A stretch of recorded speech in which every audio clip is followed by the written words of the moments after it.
Hello and Fakhar रागले to all of you. मैं हूं फ़खर यूसुफ़ज़ई और आप देख रहे हैं डिबेट विद फ़खर। आज की डिबेट में बात करेंगे।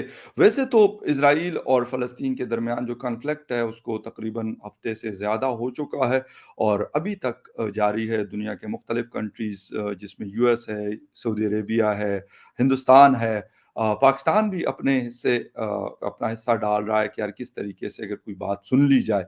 अ, उसके लिए कुछ कोशिशें हो रही हैं और कुछ ये कि यकीनन इज़राइल को सपोर्ट भी वेस्टर्न वर्ल्ड की हासिल है, जो असल पावर है दुनिया की। ख़ैर एनीवे डॉक्टर जयशंकर साहब ने फ़ोन किया था अभी 2 दिन पहले foreign minister of Saudi Arabia Faisal bin Farhan साहब को, उनसे उनकी बात हुई थी। बाकी लोग भी कोशिशें कर रहे हैं, लेकिन इस दौरान पाकिस्तान में हमें एक क्लिप कोशिश करेंगे आपको दिखाएँ भी।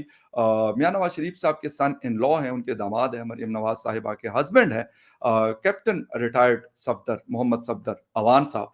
उनका एक क्लिप आया है और वो कह रहे हैं कि जी अवाम जो है, अवाम नहीं बल्कि मुसलमानों, कहते हैं जाग जाओ, तैयारी करो ग़ज़वा हिंद की और इन सारी चीज़ों की। तो डॉक्टर साहब हमारे साथ मौजूद है। डॉक्टर इश्तियाक अहमद साहब फ्रॉम स्वीडन हमें जॉइन कर रहे हैं। उनसे भी इस हवाले से पूछेंगे। डॉक्टर साहब, thank you very much for joining my show. जी, मैंने बहुत-बहुत शुक्रिया आपका फ़ख़्र जी, यूसुफ़ज़ई साहब। मैंने भी ये क्लिप देखा है और अ, पता नहीं इसका कोई पीछे इलेक्शन का कोई गिमिक लगता है मुझे, क्योंकि पीएमएल-एन का वहाँ पे नॉर्थ वेस्ट फ्रंटियर में तो कोई बेस है नहीं, जी, जैसे कि मुझे पता है। हो जी सर। सकता है ये कैलकुलेशन हो कि किसी तरीके से हम यहाँ पे सिम्पैथी जो है लोगों की ना अपनी तरफ कर लें, क्योंकि शहबाज शरीफ और नवाज शरीफ ने तो कोई ऐसी बात नहीं की एंड ही इज जी, जस्ट अ रिटायर्ड कैप्टन। इनकी कोई ना पोजीशन थी ना कुछ, except that he is a relative of the Sharif family. तो जी। उसको अव्वल तो पहले इतनी इम्पोर्टेंस नहीं देनी चाहिए, लेकिन इस किस्म की बातें जो है ना वो इररिस्पॉन्सिबल है, लेकिन वो पाकिस्तान में होती रहती हैं। ग़ज़वा हिंद करने के लिए कैसे, मतलब डूइंग व्हाट, जो कि पहले नहीं ट्राई हो चुका। 4 जंगें आप इंडिया के साथ कर चुके हैं ना, जी। तो अब कैप्टन सफदर अवान की क़यादत में ये कामयाब हो जाएँगे या कैसे, मुझे कुछ समझ नहीं आई इनकी। तो इसे हुँ, कहते हैं डेमागोगरी। This is डेमागोगी। इसके जी, अंदर कोई, मतलब ये इस किस्म के बयान अगर पहले हाफ़िज़ सईद साहब देते थे तो वो अंदर हैं। अब इन्होंने ये शुरू कर दिया है, तो must be some expression of कि पीएमएल-एन का कोई बेस वहाँ पे बन जाए नॉर्थ वेस्ट फ्रंटियर यानी खैबर पख्तूनख्वा में। इसके अलावा इसकी कोई वैल्यू नहीं है। I don't understand. अच्छा कई सर। लोग और भी ऐसी बातें करते रहते हैं, तो ये आम होती रहती हैं, इसका कोई इसे अहमियत नहीं देनी चाहिए। हाँ जी। बिल्कुल सर, मैं अब थोड़ा-सा ये क्लिप सर दिखाना चाहता हूँ यहाँ पर कि थोड़े से हमारे व्यूअर्स भी देख लें, फिर आपसे कुछ 1-2 क्वेश्चन्स हैं जो मैंने आपसे पूछने हैं सर। का सामना जी। है। जहाद के लिए तैयार हो, गज़वा इनके लिए तैयार हो। मुसलमानों, अगर जहाद के लिए तैयार ना रहे तो फिर जिल्लत का सामना है। जहाद के लिए तैयार हो, गज़वा इनके लिए तैयार हो। हाँ, हाँ। अच्छा सर, बात ये नहीं है कि ये क्या कह रहे हैं, मुझे इससे भी कोई मसला वो गरज़ गायद नहीं है। लेकिन सर यही लोग अपने बच्चों को ऑक्सफोर्ड यूनिवर्सिटी से, कैम्ब्रिज से और कहाँ-कहाँ से, बहुत अच्छी बात है, मैं कहता हूँ इससे अच्छी जगहों पे पढ़ाएँ, साइंस एंड टेक्नोलॉजी सिखाएँ और हम उसमें एक्सेल करें, आगे बढ़ें। इनका इलाका है सर, ये हज़ारा डिवीज़न से 4 दफ़ा एमएनए इलेक्ट हो चुके हैं। अच्छा, आज अच्छा। तक कोई एक ऐसी चीज़ जो इन्होंने वहाँ पे बताई हो कि हाँ यार, ये मैंने वहाँ की आवाम के लिए, कि वहाँ के लोग भी आके और दुनिया में अपना जिसे कहते हैं शेयर डालें। सर अपने बच्चों के लिए ये कहते हैं कि बड़ी-बड़ी वेस्टर्न यूनिवर्सिटीज़ हो और दूसरों के बच्चों के लिए कहते हैं जी जिहाद है तो ग़ज़वा हिंद है तो फलाँ है तो वही ढिमका। ना। क्यों? ये एक टूटा हुआ रिकॉर्ड है जो बहुत चल चुका है पाकिस्तान में, और शायद सफदर अवान साहब के पास कोई और ठोस बात करने को नहीं है हुँ, कि भई हम अगर हुकूमत में आएँगे तो यूनिवर्सिटीज़ बनाएँगे, ये करेंगे। लेकिन वो समझते हैं कि ये एक पॉपुलिस्ट स्लोगन है, तो शायद इसकी बुनियाद पे कुछ उन लोगों का ब्रेक थ्रू हो जाए। हज़ारा के अंदर तो ज़ाहिर है हमेशा पख्तून स्पीकिंग लोगों की एक और तरीका है, और ये हज़ारा के लोग जो हैं, ये अपने तरीके से वोट करते हैं। सो आई कैन अंडरस्टैंड कि वहाँ से ये इलेक्ट हुए हैं।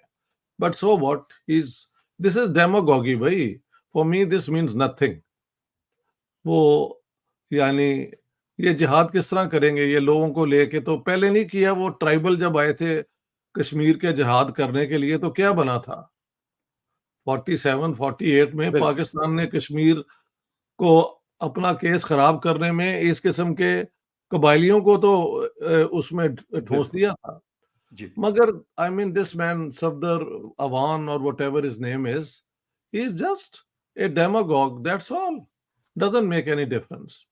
इनकी ठीक। वाकई जैसे आप बता रहे हैं कोई खिदमत अपने इलाके में नहीं होगी मेरे ख्याल से। हजारा जी, में कोई इन्होंने बनाई है बहुत एजुकेशनल इंस्टीट्यूशन या कुछ? जीरो है ना। बिल्कुल, और सारा इनकी प्रॉपर्टी तो लंदन में है जैसे मुझे पता है इन लोगों की। बिल्कुल।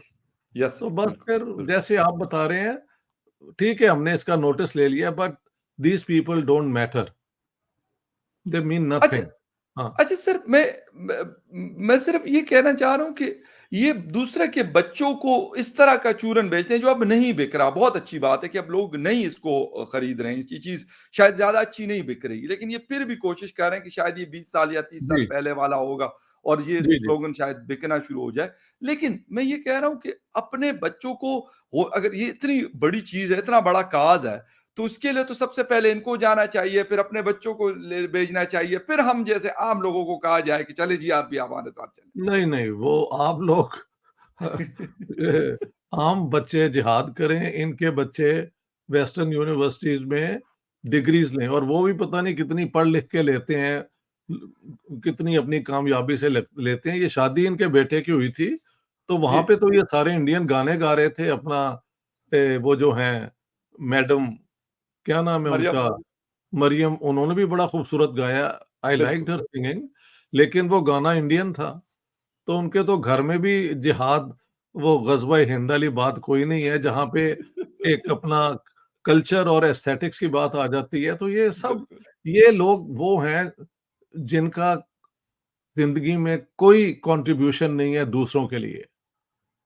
ये हुँ। लोगों की बच्चों को और लोगों अवाम जैसे हैं गरीब और अनएजुकेटेड, उनको इस तरफ लगा देते हैं, and they think they can continue to win elections और ये और वो, दैट्स ऑल। कुछ ज़ीरो सब्सटेंस है इनकी बातों में। हाँ, अच्छा बिल्कुल सर, अच्छा एक रिपोर्ट सर पढ़ रहा था 2-3 दिन पहले, वहाँ पे लिखा हुआ था कि शायद 1.8 बिलियन या 2 बिलियन मुस्लिम्स रहते हैं पूरी दुनिया में। शायद 1/4 बनता है अगर 8 बिलियन टोटल पॉपुलेशन है। एक्चुअली 1.4 और 5 के दरमियान है, हमारा काम है हाफ अ मिलियन वो ऐड भी कर देना, मतलब जी, जी, जी। 1.8 कोई नहीं है, दैट्स नॉनसेंस। हाँ, ओके, राइट। स हाँ। लेकिन वहाँ पर जब हम ये देखते हैं कि वहाँ पे नोबेल प्राइज़ शायद टोटल 3 नोबेल प्राइज़ेज़ अभी तक जीते जा चुके हैं और खाली इज़राइल जिनकी टोटल पॉपुलेशन कहते हैं कि 7.5 मिलियन है, यानी 75 लाख है, पौने 1 करोड़, वहाँ पे शायद 200 से ज़्यादा हैं। हमने कभी सोचा है इस तरफ या सोचते हैं कि नहीं, मतलब हम हमारा कर क्या तो रहे हैं? नहीं, हमने पढ़ाई-लिखाई पे तो कभी एम्फेसिस दिया ही नहीं। एक ज़माने में एक दौर था अपना बगदाद का, और ये ग्रनाडा और वो स्पेनिश इस्लाम का, जिसके अंदर एजुकेशन भी बहुत हुई, लाइब्रेरियंस बहुत बनी, और वो दौर ख़त्म हो गया 1299 में जब मंगोलों ने बगदाद पे किया ना हमला। बिल्कुल।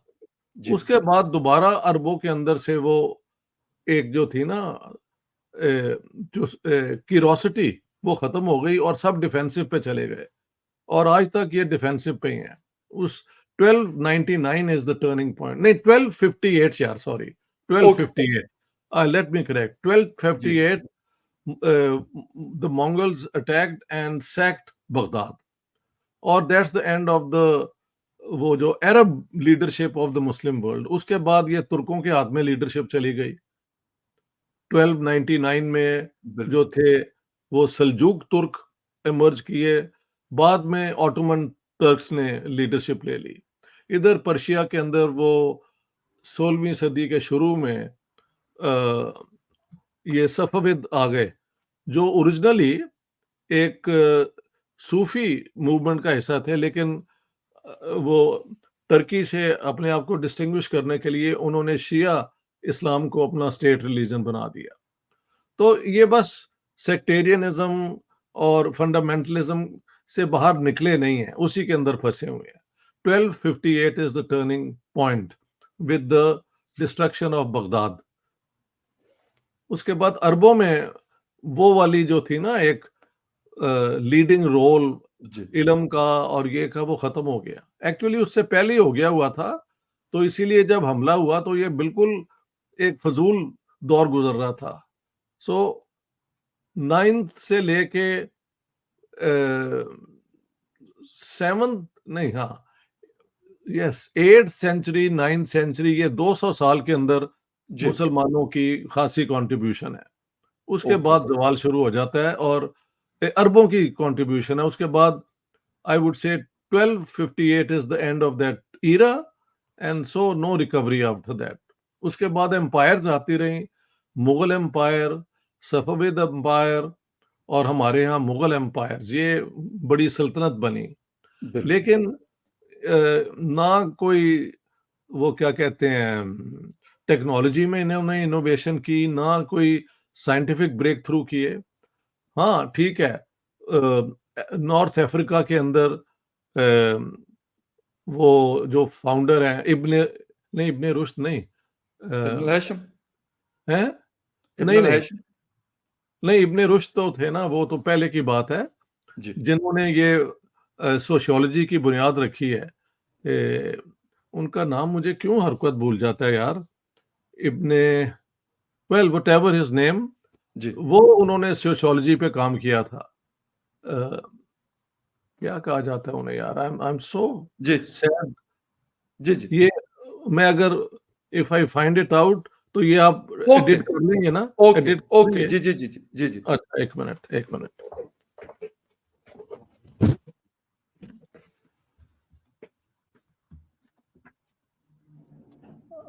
जी बिल्कुल, यहाँ पे एक जिसे कहते हैं कि बात हम कर रहे हैं इस वक़्त कि यार मुस्लिम वर्ल्ड्स के जो लोग थे, क्या वजह हुई कि वो इतना पीछे रह गए? एजुकेशन से क्यों वो पीछे रहे और बाकी चीज़ों से क्यों वो पीछे रहे? इसके पीछे रीज़न्स क्या थे?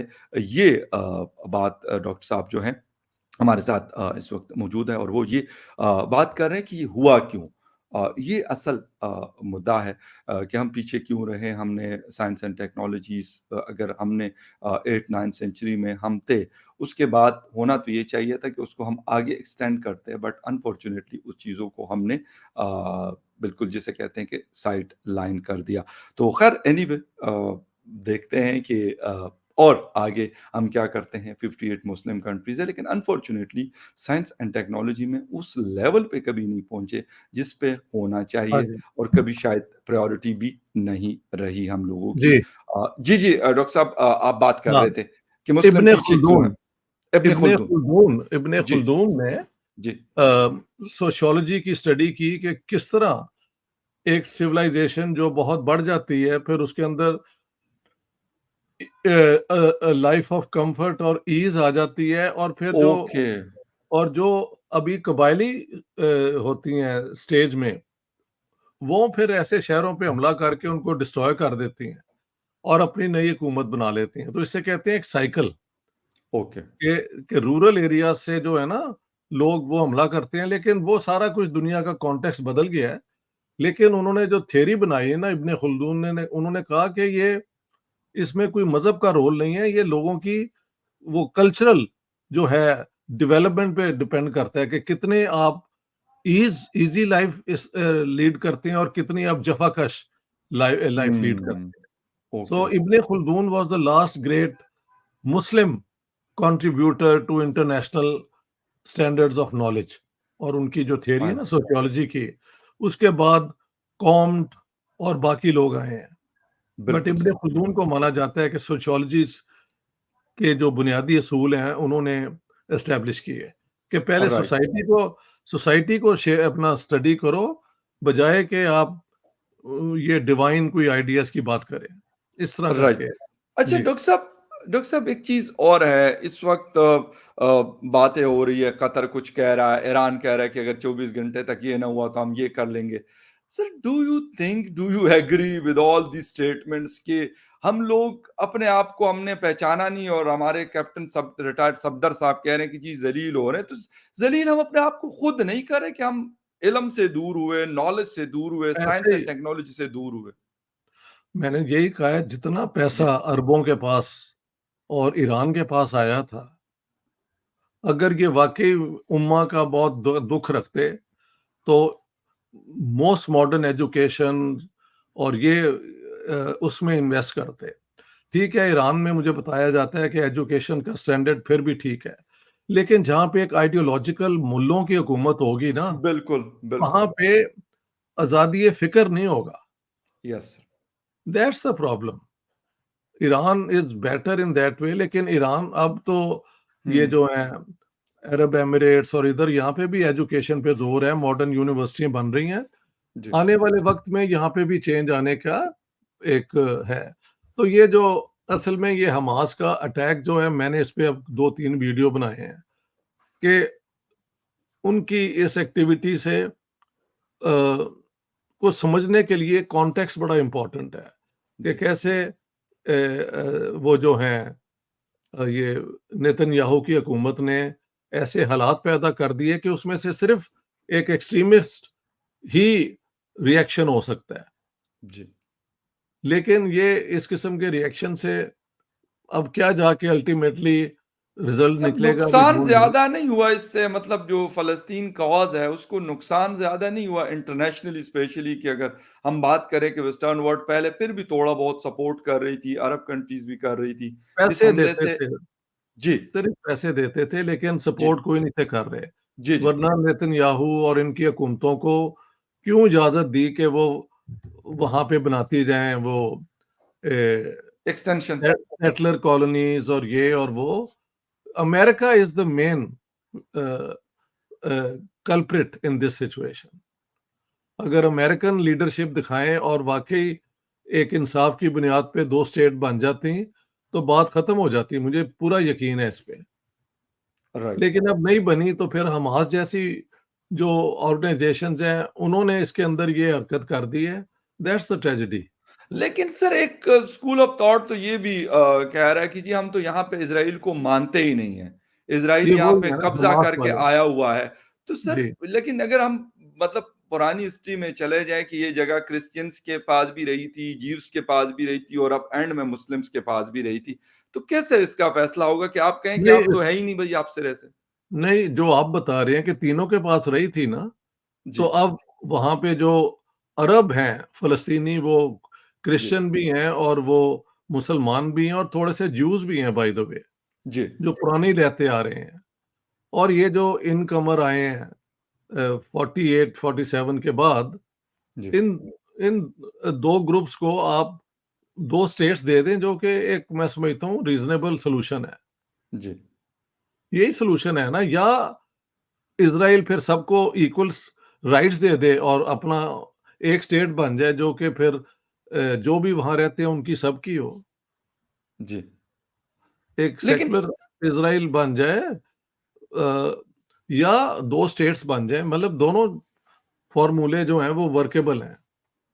Right, right. लेकिन सर ये वाली बात हम अक्सर सुनते हैं पाकिस्तान में आपका कभी चक्कर लगता ही है। अक्सर जुम्मे की नमाज़ में मौलाना साहब जब मिंबर पे खड़े होते हैं तो वो कहते हैं या अल्लाह इज़राइल को तबाह बर्बाद कर दे, अमेरिका वो को उनका तबाह क्या फ़र्क बर्बाद पड़ता कर है? दे। सर ये वाली चीज़ें क्यों? मतलब हम मैं कहता हूँ हम उनका मुकाबला टेक्नोलॉजी साइंस एंड टेक्नोलॉजी में, एजुकेशन में, बाकी चीज़ों में क्यों नहीं करते? वो नहीं कि ना हम कर ये जो है सकते, वो नहीं ना कर सकते, तो फिर अल्लाह को कहते हैं उनको तबाह कर दे, दैट्स इट। क्योंकि उसका मुकाबला ये नहीं कर सकते इल्म के एतबार से, टेक्नोलॉजी के एतबार से, साइंस के फाइन, एतबार से। तो अब ये नहीं हो सकता, तो फिर अपने तरफ से नहीं हो सकता, तो फिर अल्लाह को ही कहेंगे ना कि अल्लाह ये कर दे, वो कर दे।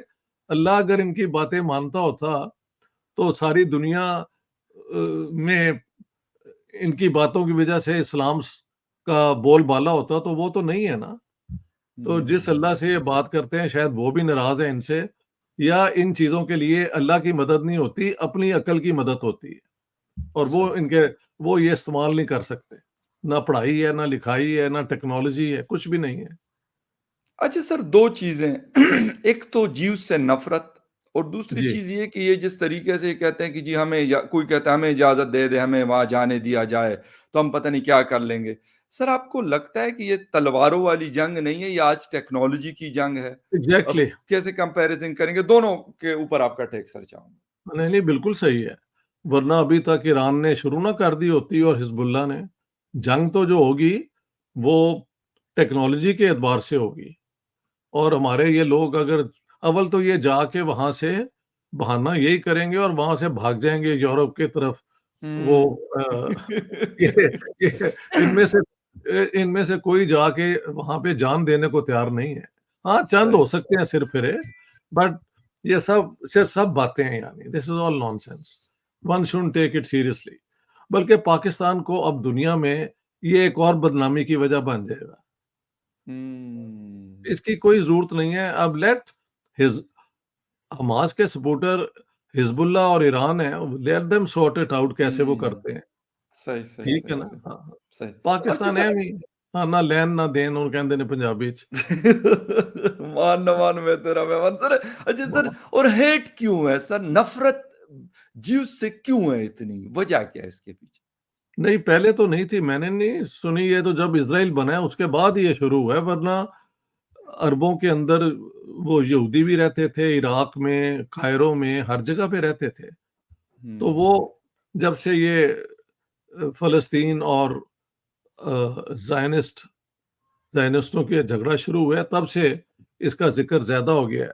कुरान के अंदर इस तरह तो बाइबल के अंदर क्रिश्चियंस ने इतना ज़ुल्म जो किया है यहूदियों पे, तो वो क्या हुँ, क्यों किया है? वो भी तो बाइबल का ही कोई चक्कर है ना। हुँ, कहना कि जीसस जो है वो सन ऑफ गॉड है और यहूदियों ने नहीं माना, और उनके कहने पे ब्lasphemy जीसस पे इल्ज़ाम लगाया गया ना कि इन्होंने ब्lasphemy की है by saying that he is the son of God, और फिर वो रोमन्स ने उन्हें क्रूसिफाई कर दिया।